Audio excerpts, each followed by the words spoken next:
need to make a small jig from cardboard.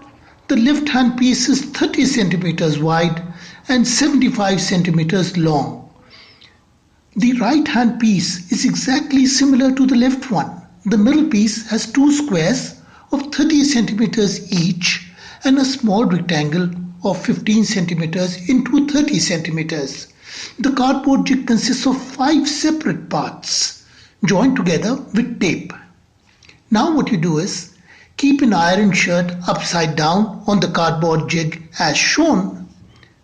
Then fold the left hand card inwards. Open the folded sleeve. Then fold the right hand card inwards. Fold the right hand cards.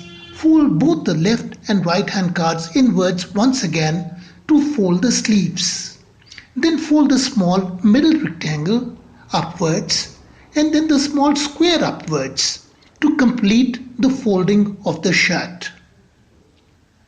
Now you can see that the shirt has been folded very neatly and in a jiffy.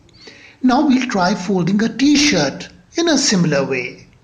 Place the t-shirt upside down on the cardboard jig.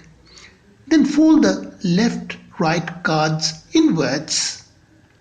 Follow by folding the middle small rectangle upwards and then the big square to complete the folding of the t-shirt. Well, there's another quick way to fold the shirt. See the video closely as the actions are a little fast to describe.